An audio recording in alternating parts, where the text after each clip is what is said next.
Nestled in the hearts of Western Ghats, Mathiran is the jewel of a serene beauty and a natural splendor. Here, time seems to stand still amidst the lush greenery, misty landscapes, and a rhythmic clatter of the iconic toy train. This charming hill station, unique in its status as Asia's only automobile-free destination, transports visitors to a simpler, more peaceful era. The clip-clop of horses hoofs echoes through the cobbled pathways, guiding travelers through the scenic vistas. But beyond the tranquil allure and the enchanting rides lies a story waiting to be uncovered. What happens behind the scenes of Mathiran's iconic horse business? What tales do these horsemen hold?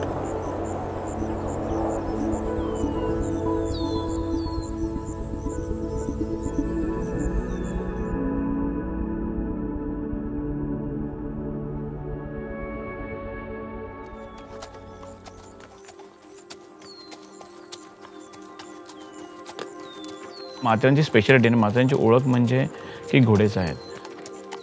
हिस्ट्रीमध्ये जवळजवळ 100 years झाले आम्हाला. 100 इयर्सपासून आमचं तिसरं generation आहे आम्ही इथे.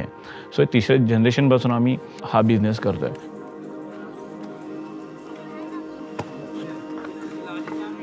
माथेरानमध्ये actually British law चालतात जे इथे नो व्हेकल झोन आहे.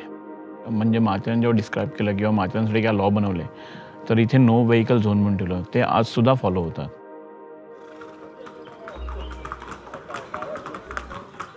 आणि त्याच्यानंतर मग ब्रिटिशच गेले, त्यानंतर पारसीज आले. मग त्या लोकांनी म्हटलं ना की एक रॉयल्टी म्हणून घोडे यूज केले. पूर्वीपासून मटेरियलसाठी सुद्धा इथे म्हणजे पोनी हॉर्सेस आहेत ते वापरले जातात. आणि टुरिस्टसाठी वगैरे आपले जे नॉर्मल हॉर्सेस आहेत ते सगळे वापरले जातात. नाही काठी आम्हाला नको आहे.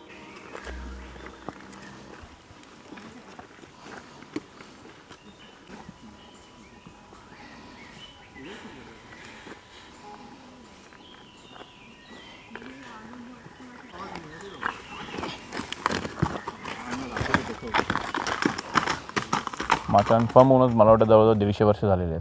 150 वर्षापासून इथं म्हटलं ना की मोड ऑफ ट्रान्सपोर्ट म्हणून घोडे चालतात. माथेरान असं फार मोठं नाही आहे. टोटल 38 पॉईंट्स आहेत माथेरानमध्ये. तुम्ही घोड्यावरती फिरणार किंवा असं पायी फिरणार तर माथेरान बघण्यासाठी 3 दिवस लागतात. नॉर्मली तुम्ही घोड्यावर रफेट मारताना पब्लिकली ऐकलं आहे की आपण कुठे गेलो तेवढ्या एरियात आपण घोड्यावर रफेट मारतोय मी 5-10 मिनिटाची ना. हे डिफरन्स आहे. इथे व्हेकल म्हणून घोडे चालतात. तर इथे लायसनधारक आहे. म्हणजे असं नाही की माथेरानमध्ये 500 घोडे चालले 600 घोडे असं नाही. इथे एक 460 एक लिमिटेड लायसन्स आहेत. म्हणजे असं नको की त्याची ओव्हर क्वांटिटी व्हायला आणि त्याचा काहीतरी विपरीत परिणाम व्हायला.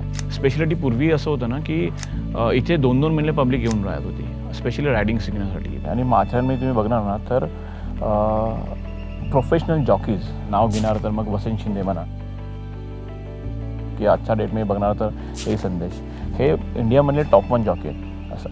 सो हे कुठल्या बेसवर त्यांचं बिल्टच असं झालं की त्यांच्या घोड्यामुळे. कधी कधी असं वाटतं इथे येणाऱ्या कस्टमरला असं वाटतं मी एवढं वजन घेऊन घोड्यावरती कसं बसू म्हणून. तो ॲक्च्युली रॉंग आहे. कारण घोडे तुम्ही बघणार तर स्पेशली बनलेलेच म्हणजे मला वाटतं त्यासाठी तुम्ही इंजिनला जे पॉवर दिलं जातं हॉर्स पॉवर म्हणतात. ते रिझन हेच आहे की घोड्यांना म्हणणार ना वजनाचा विशेष असा इफेक्ट नसतो. फक्त जो बसणारा माणूस त्याला कम्फर्ट व्हायला हवं. पूर्वी घोडा म्हणजे एक होतं ना की एक रिच राईड होती किंवा राजा महाराजा किंवा वॉरमध्ये घोडे वापरले जायचे. कसं होतं म्हणजे का तुम्ही फक्त एक मजा म्हणून घोड्यावर बसतात पण शेवटी माझं तर जनावर आहे आणि मला पण त्याच्या गोष्टीबद्दल पडलेलं आहे. सो आम्ही स्वतः ह्या गोष्टी कधी म्हणणार ना की त्यांना कुठल्या प्रकारात त्रास होणार नाही असं आम्ही स्वतः करून घेत नाही. इथे तुम्ही बघणार ना अगदी 3-4 वर्षाच्या मुलांपासून म्हणजे अगदी 70-80 वर्ष वयापर्यंत सगळे घोड्यावरती आणि सेफली फिरून येतात.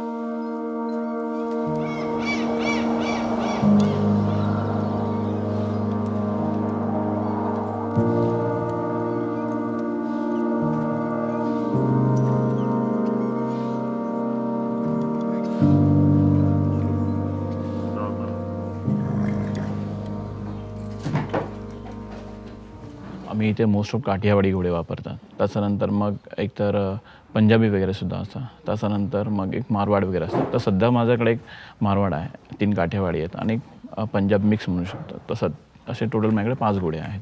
इथले जे लोकेशन्स आहे, इथले जे म्हटलं की रूट्स आहेत, त्याच्यानंतर इथलं जे वेदर आहे हे त्याच्यासोबत मॅच करतात मोस्ट ऑफ. म्हणून आम्ही मोस्ट ऑफ 3-4 ब्रीडचे घोडे वापरतात. घोडाही असा हा प्राणी आहे ना की ह्याला तुम्हाला फार केअर करावं लागतं. आमचा जो डे स्टार्ट होतो तर त्यांच्यापासून चालू होतात. सीझनमध्ये आम्हाला नॉर्मली 4 वाजता उठावं लागतं, कारण मॉर्निंग ऑर्डर असतं. तर 6चं ऑर्डर असेल तर 2 तास ते 2.5 तास आम्हाला आधी उठावं लागतं.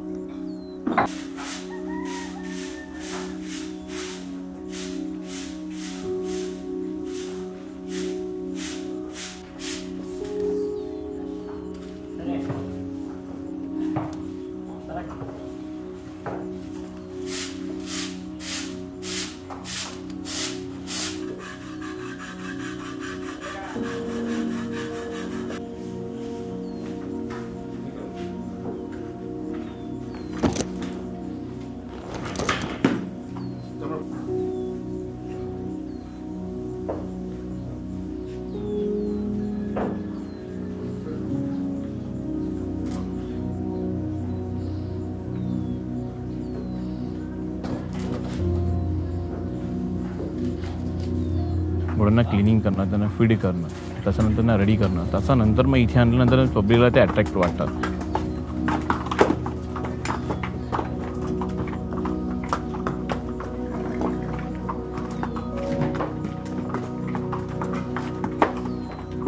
सीजनल ऑफ सीजनल इथला बिझनेस आहे. मोस्ट ऑफ बिझनेस आहे ना 1 जून 15पर्यंत असतो. त्याच्यानंतर पावसाळा चालू होतो. पण त्या पावसाळ्यासाठी केअर म्हणून आम्ही काय करतात की पुढच्या 3 ते 4 महिन्याचं ना त्यांचं जे खाण्याचा स्टॉक आम्ही कंपल्सरी ठेवतात. म्हणजे असं झालं की उद्या कुठला जर जसं म्हटलं की कोरोनासारखं एक आपत्ती आली होती तर त्यांचे हाल नको व्हायला. थोडं सांभाळणं म्हणजे ही गोष्ट एक नॉर्मल नाही आहे. ह्यासाठी आपल्याला कंटिन्युअसली सोबत पण राहावं लागतं आणि त्या सगळ्या गोष्टी माहितीसुद्धा हवं असतात. त्यांना जे हॉर्स शूज आपण नाल म्हणतो मराठीमध्ये, ते नाल ते मंथली चेंज व्हायला हवं. कारण कसं होतं की एक घोड्याचं जे नख असतं ते फार आपण वाढून देऊ शकत नाही. आता मग घोडे सांभाळतो तेव्हा त्यांना मेडिकली चॅलेंज हे असतं की त्यांना कुठला इंजरी झाला किंवा त्यांना कुठला कॉलेज झाली तर असं झालं की हा बिझनेस एवढा आम्ही जुना आहे ना की नॉर्मली म्हणजे डॉक्टर जेवढं हँडल करतो ना म्हणजे एक्सेप्ट ऑपरेशन जे ऑपरेट ते थोडंसं मेजर वर्क असतं. बट छोट्या ज्या गोष्टी आहेत जसं त्यांना असं पोटात दुखणं म्हणजे कॉलिक होणं किंवा काही इंजरीज होणं किंवा हे ताप वगैरे येणं हे आम्ही बेसिकली स्वतः ट्रीटमेंट करतात. तुम्ही माझ्या घरी बघणार तर सगळे टूल्स आहेत म्हणजे किंवा सगळे मेडिसिन्स आहेत. म्हणजे कधी 24 आपल्याकडे ते 7 आपल्याकडे ते अवेलेबल हवे आहेत. जेव्हा घोडे घरी येतात ना त्याच्यानंतर त्यांची जे ॲक्च्युली काय मेहनत आहे ना ते माहिती पडतं. त्याच्यानंतर मग तुम्ही बघणार ना मोस्ट ऑफ इव्हनिंगला घोड्यांच्या पायाला असं एक बँडेजसारखं बांधलं जातं. त्याचं मोस्ट ऑफ रिझन हे आहे की जसं आपण होतं ना की थकल्यानंतर की आपण जसं आपल्या पायाला बँडेड किंवा असं करतात ना तो एक बेस असतं की घोडे थकून आल्यानंतर त्यांच्या त्या पायांना की ते असं होतं ना की फ्युचरमध्ये त्यांचं पाय पण साऊंड राहावं. आजच्या डेटमध्ये जर दिवसाचं कॅल्क्युलेशन करणार तर प्रत्येक घोड्याचं मेंटेनन्स कमीत कमी 400 ते 450 500पर्यंत इच आहे पर डे. जरी बिझनेस नसेल तरी आम्ही घोड्यांच्या मेंटेनन्समध्ये कधी कमी करत नाही. आम्हाला स्वतःला असं वाटतं की आपण जेव्हा थकून येतो ना आपल्या स्टेबलमध्ये आल्यानंतर तो रिफ्रेशनेस भेटतो ना घोड्यांना बघून ते एक अटॅचमेंट आहे. कारण एक प्राणी नाही आहे तो आमच्या घरातला मेंबर आहे आणि इथे माझंच नाही आहे तर इथे सगळे त्या प्रकारे घोड्याला हँडल करतात.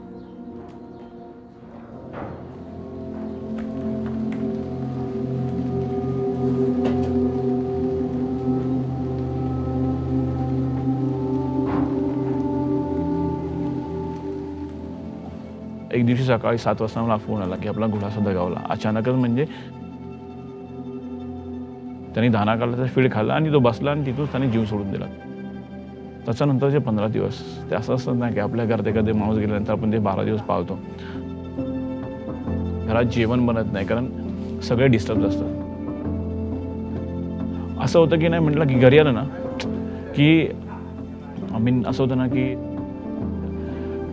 आपलं जनावर गेला आणि आपल्याला असं त्याला बघता येत नाही.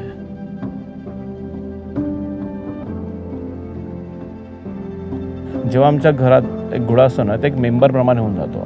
घरच्या सगळ्या मेंबरचा त्यावर एक इमोशनली एक टच होऊन जातं. सो आम्ही जसं घोडा आणला आणि ठेवला तसं नाही होते. सो एक फक्त बिझनेस नाही. जर तुम्ही येणार तुम्ही 10 मिनिटासाठी किंवा तुम्ही 2 तासासाठी घोड्यावरती फिरणार तर तुम्ही त्यांना बिझनेस म्हणून बघणार.